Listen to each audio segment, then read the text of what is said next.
አይናችሁ ስር ለሚሸበሸብ ለሚያብጥ እንደዚሁም ደግሞ ለሚጠቁር ሁነኛ መድኃኒት ነው። የአይን ስር እብጠት እንዴት እንደሚከሰት መንስኤው ምንድነው? መፍትሄውስ ምንድነው? የሚለውን በዚህ ቪዲዮ የምናይ ይሆናል። በተግባር እየሰራ ማለት ነው። አንድ እህቴ ናት የጠየቀችኝ። ነገር ግን ቪዲዮ ለሁላችሁም ስለሚጠቅም ላይክ አድርጉት። ሰላም ውድና የተከበራችሁ ቤተሰቦች እንዴት ናቸው? እኔ በጣም ደህና ነኝ፣ እግዚአብሔር ይመስገን። እናንተም ሰላም በያላችሁበት የዓለም ዳርቻ ብዝት ትርፍ ይበልኝ። እንግዲህ የዛሬው ቪዲዮአችን ስለ አይናችን ስር የሚሸበሸብ የሚያብጥ የሚጠቁርብን ነው። በመጀመሪያ ጥቁረት ያመጣል። የሚጠቁረውም ሲያብጥ ነው። እብጠቱ ሲጎድል ይሸበሸባል ማለት ነው። ይህ እንዳይሆን ምን እናደርጋለን የሚለውም እንደዚሁም ደግሞ ሁለት ግብአቶችን ብቻ ተጠቅመን የምንሰራው ውህድ አለ። እስከ መጨረሻው ተከታተሉ። ቪዲዮውን በላይክ ጀምሩት። አመሰግናለሁ። በመጀመሪያ ቡና ነው። ቡና እጅግ በጣም አሪፍ ነው ለአይናችን ስር። በሚቀጥል ደግሞ የበቆሎ ዱቄት አንድ የሻይ ማንኪያ። ይህንን ለተከታታይ በጣም አይናችሁ ስር የተሸበሸበ የጠቆረ ካለባችሁ ለተከታታይ 7 ቀናት ሞክሩት። 7 ቀን ከዛ በኋላ እያለፋችሁ ትሞክሩታላችሁ ማለት ነው። በጣም አሪፍ ነው። ትገላገላላችሁ። ትንሽዬ የሎሚ ጁስ ለጥቁረቱ በጣም አሪፍ ነው፣ ያጸዳልናል። የበቆሎ ዱቄቱን የምጠቀመው ሁል ጊዜ ለተሸበሸበ ቆዳ በጣም አሪፍ ነው። የበቆሎ ዱቄት ለፊት፣ ለግንባር፣ ለያፋችን ዙሪያ፣ ለአይናችን በጣም ቆንጆ ነው። እንደዚሁም ደግሞ የባቢ ኦይል፣ ይህን የባቢ ኦይል ወይም ደግሞ ኮኮናት የኮኮናት ዘይት ካላችሁ ዘይቱን ብቻ እንደዚሁ ራሱ ቀቡት። የተወሰነ ይረዳችኋል ማለት ነው። እናቀላቅለዋለን። ከዛ በመቀጠል ውሃ እንዳልጠቀም እኔ የሩዝ ውሃ አለኝ እዚህ ጋር የተዘበዘፈ ሩዝ አለ። ከሱ ላይ ውሃውን ወስዳለሁ። አያችሁ፣ በጣም ቆንጆ ነው እና ትንሽዬ በጣም በትንሽ ግብአት ነው የምትሰሩት ማለት ነው። ያው ለብዙ ቀን ነው የሚበቃው። ምክንያቱም የአይናችን ስር እጅግ በጣም ትንሽዬ ከመሆኑም አንፃር ለብዙ ጊዜ ይቆይ ይበቃናል ማለት ነው። ትንሽ ወፈር እንዲልላችሁ ዱቄትም ቡናም ጨመር እያደረጋችሁ ማቀላቀል ትችላላችሁ። ይሄ ሌላኛው ቡና ነው እና ንስከፊ ነው መጀመሪያ የተጠቀምኩት ማለት ነው። ንስከፊ ካላችሁ መጠቀም ትችላላችሁ። የኛው ደግሞ የተቆላው የኛ ኢትዮጵያ ቡና ማለት ነው። ሁለቱንም በአንድ ላይ ያረኩት ነው። ይኸው ትንሽ ወፈር ብሏል ማለት ነው። ይህንን በትንሽዬ እቃ ላይ አስቀምጣለሁ። ከዚህ ሌላ እንቁላል ይሆናል። ትንሽዬ እንቁላል ከቡና ጋር በጣም አሪፍ ነው። እዚህ ጭቃ ውስጥ አስቀምጣታለሁ። ለእኔ ለ2 ቀን ለተከታታይ ይሆነኛል ማለት ነው። እስከ ፊቴ ያውም ይሆናል። በጣም ብዙ ነው፣ ግን እኔ የአይኔን ስር ነው እየቀባው ማሳያችሁ እና አንድ እህቴ ነች የጠየቀችኝ። ግን ለብዙዎቻችሁ በጣም ይጠቅሟቸዋል። በእንቅልፍ ምክንያት የሚመጣ እብጠቱ ሲጎድል ይጠቁራል፣ ይሸበሸባል።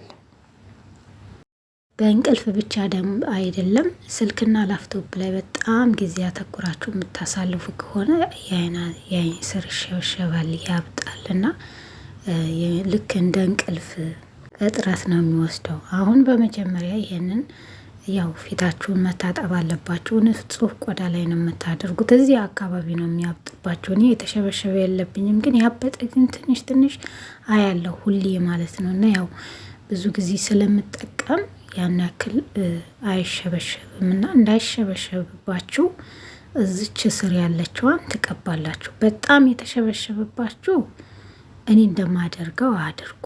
ያልተሸበሸበባችሁ ደግሞ ቀብታችሁ እንደዚህ ሶፍት ባታደርጉም ራሱ ችግር የለውም። የሚገዛም አለ በነገራችን ላይ፣ እሱንም ገዝታችሁ ልጥፍ ማድረግ ትችላላችሁ አንዳንዴ ማለት ነው።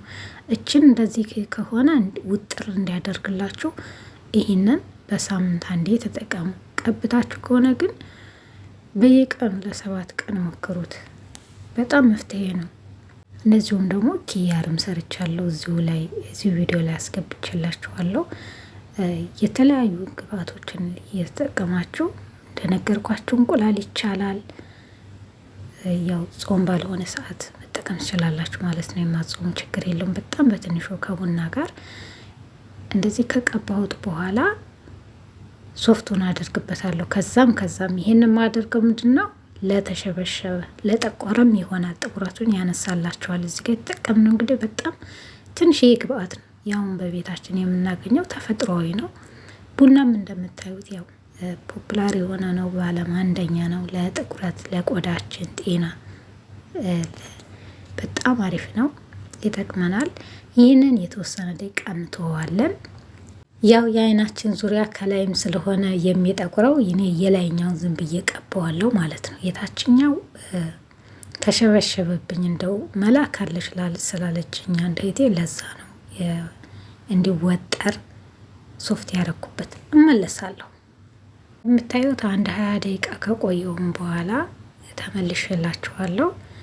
በዚህ መልክ በቀላሉ ምንም ሳትነካኩት ራሱ የተሸበሸበውን ቆዳ ወጥሮ ይዝላችኋል ማለት ነው። ከእናንተ የሚጠበቀው ይችን ማንሳት ነው። ላይን ስር ብቻ ስላላችሁ ነው እንጂ ለፊትም ይሆናል። አንድ ላይ መጠቀም ትችላላችሁ፣ የተለያየ ቆዳ እንዳይሆንባችሁ ማለት ነው። አሁን ውጤቱ ለእናንተ ላይታያችሁ ይችላል። እንደምታዩት ሳነሳው ከላይ ነጭ ነው የሆነው።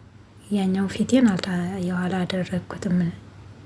ተመልከቱ። በዚህ መልኩ ቀስ እያላችሁ እነዚህ መጠቀም ትችላላችሁ፣ በጣም በቀላሉ ማለት ነው።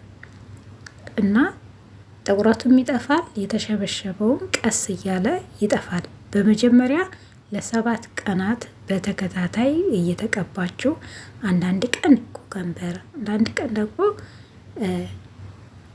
እንቁላል ትንሽዬ አድርጋችሁ በቡና እንደዚህም እያደረጋችሁ ከዛን አልፎ አልፎ ደግሞ በየ15 ቀን ወይ በሳምንት 2 ቀን ተጠቀሙት። እንደዚህ ማለት ነው።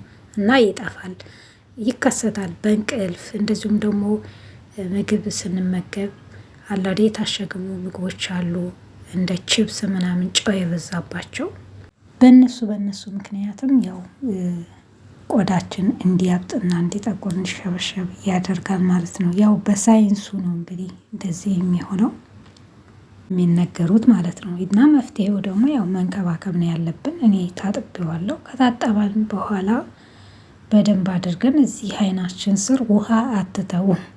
ውሃው በራሱ ቁጭ ካለ የተወሰነ ደቂቃ ያጠቁራል። ታውቃላችሁ። በደንብ አድርገን እናዳርቀዋለን። ከዛ እዚህ ጋር እኔ ክሬም አለ ራሴ ነኝ ያዘጋጀሁት በቤቴ ከተለያዩ ኦይሎችና ከሬት ጀል ማለት ነው። ያላያችሁ ካላችሁ ማየት ትችላላችሁ። ናይት ክሬም ነው፣ ያድራል ማለት ነው። ለማታ ነው። በደንብ አድርጌ ቀባዋለሁ። በደንብ ነው ሞይስቸራይዝ የሚያደርገው። በጣም ቆንጆ ነው። የቡናውን በዚህ መልኩ መጠቀም ትችላላችሁ ማለት ነው። እዚህ ግንባራችሁ ላይ የተሸበሸበ ካለ ይሄ ራሱ ዴይ ቱ ዴይ ስለምቀባው ብዙም ይዛና ያክል እኔ ጋር አይሸበሸብም፣ እንደዚሁም ደግሞ አይጠቁርም ማለት ነው። በጣም ቆንጆ ነው። ለፊቴ ለእጄ ለእግሬ የምቀባው ክሬም ነው። ካላያችሁት ማየት ትችላላችሁ። አያችሁት? እንደዚህ እዚህ አካባቢ የሚያብጥባችሁ የሚጠቁርባችሁ በዚህ መልኩ ተጠቀሙ። ሌላው ደግሞ የኩከምበር ነው። በዚሁ ላይ ቀጠል አርጌ አሳያችኋለሁ ማለት ነው። እንደነገርኳችሁ በሚያብጥ ሰዓት ቶሎ ብላችሁ ቢያንስ ኪያር እንኳን እዚህ አካባቢ ለጠፍ አድርጉበት፣ ቀላሉን ነገር። እንደዚሁም ደግሞ በቡና በማር ለወስ አድርጋችሁ ወይ በባልዚን ለወስ አድርጋችሁ ቁጭ አድርጋችሁ ማታ እዚች ጋር የምትጠቁረዋን ቅብት እያደረጋችሁ 10 ደቂቃ ብቻ ቆይታችሁ በመታጠብ ይለቃችኋል። ጥቁረቱም እንደዛው ይለቃል።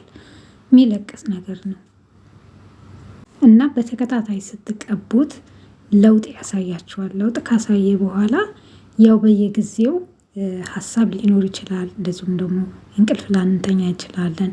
ትራሳችሁን የምትተኙትበትን ደግሞ አስተካክሉ። በጣም ወደ ላይ የወጣ ከሆነ አይናችን እንዲያብጥ ያደርጋል። ከዛ እዚህ ጋር የምታዩት ኩከምበር አለ። ይሄኛውን ከጨረስን ይችን ደግሞ በቀላሉ አሳያችኋለሁ። ይሄ በጣም ትንሽዬ ነው ከዚህ ላይ የምወስደው። ትንሽዬ የሩቧን ማለት ነው።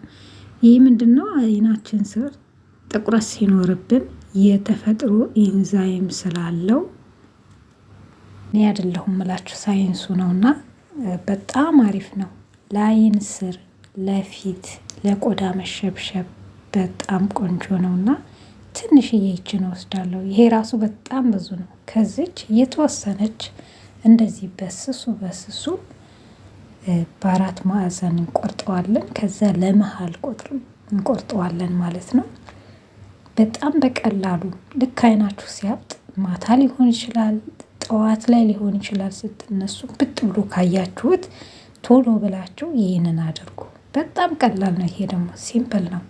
ምንም እንትን የምትሉት ነገር የለም። እንደዚህ በመሃል ከፈል ማድረግ ትችላላችሁ በቀላሉ። ያን ያበጠው ቦታ ላይ ስታደርጉት እብጠቱ ይቀንሳል፣ አይጠቁርም፣ እዚሁም ደግሞ አይሸበሸብባችሁም ማለት ነው። በመጀመሪያ ግዴታ ያው መታጠብ አለብን። እኔ እታጠበዋለሁ ፊቴን ሙልጭ አድርጌ በሳሙና ከማድረጌ በፊት ማለት ነው። ምክንያቱም ማታ ላይ ልትተኙ አካባቢ ከሆነ በተለይ በደንብ ትጠብ ብላችሁ የምትፈልጉትን አይነት ዘይት ወይም ደግሞ ክሬም የምትጠቀሙት ካለ ተጠቅማችሁ ከዛም በኋላ ነው የምታደርጉት። ምክንያቱም ኮከምበሩን ካደረጋችሁ በኋላ ባትታጠቡ ምንም ችግር የለውም። ያው ተፈጥሯዊ ነው፣ ምንም ሳይድ ኢፌክት ስለሌለው ለምግብ የምንጠቀመው ነው። ለፊት ክሬም ለሁሉ ነገር ይሆናል። እንደምታውቁ ኮከምበር ጠቃሚ የቆዳ ማስተካከያ፣ የመሸብሸብ ማስተካከያ ስለሆነ ችግር የለውም። ውሃውን አዳርቃለሁ እንደምታዩት። ከዛን ቆራርጬ ያዘጋጀኋቸውን ኮከምበሮች አድርጋለሁ። መጀመሪያ ባቢ ኦይል እቀባለሁ ማለት ነው። ባለፈው ዕለት ክሬም ነበር የተቀባሁት። ይሄን ባቢ ኦይል ደግሞ በጣም አሪፍ ነው፣ በጣም ቆንጆ ነው። ይሄ ለአይን ስር በተለይ ከቡና ጋር ቀላቅየው አይታችሁኛል አይደለ? በጣም ቆንጆ ነው። የአይናችንን ስር የጠቆረውን የተሸበሸበውን ያስተካክልናል። እንግዲህ ተፈጥሯዊ ግብአቶች ስንጠቀም ብዙ ጊዜ ለውጥ ለማየት የግዴታ መደጋገም ይኖርብናል። ቻሌንጅ ነው በቃ። ቢያንስ ለሳምንት ትጠቀማላችሁ ለውጥ ለማየት ማለት ነው። ለውጡን ካያችሁ በኋላ ደግሞ አለ አይደለ ግዴታ ፕሮቴክት እንክብካቤ ማድረግ ስላለባችሁ ቢያንስ በየ15 ቀኑ መጠቀም ትችላላችሁ። እንደዚህ አድርጋችሁ ያው ስለማይቀመጡ ጋለል ትላላችሁ። እንደ መተኛት ነገር ብላችሁ ታስቀምጡታላችሁ። እስከ 10 ደቂቃ ታቆይታላችሁ። እንደዚሁም ደግሞ በረዶ አዘጋጅታችሁ እንደዚህ ቁጭ ብድግ ማድረግ ትችላላችሁ። ማንኪያ ማዘጋጀት ትችላላችሁ። እንደዚሁም በረዶ ማዘጋጀት ትችላላችሁ። እንግዲህ ዛሬው ቪዲዮ ይህን ይመስል ነበረ። በሌላ ቪዲዮ እስከምንገናኝ ሁላችሁንም ወዳችኋለሁ። ለዚህ ቻናል አዲስ ሲሆናችሁ እንኳን ደህና መጣችሁ። ሰብስክራይብ አድርጎ አመሰግናለሁ። ሁላችሁም ወዳችኋለሁ። ባይ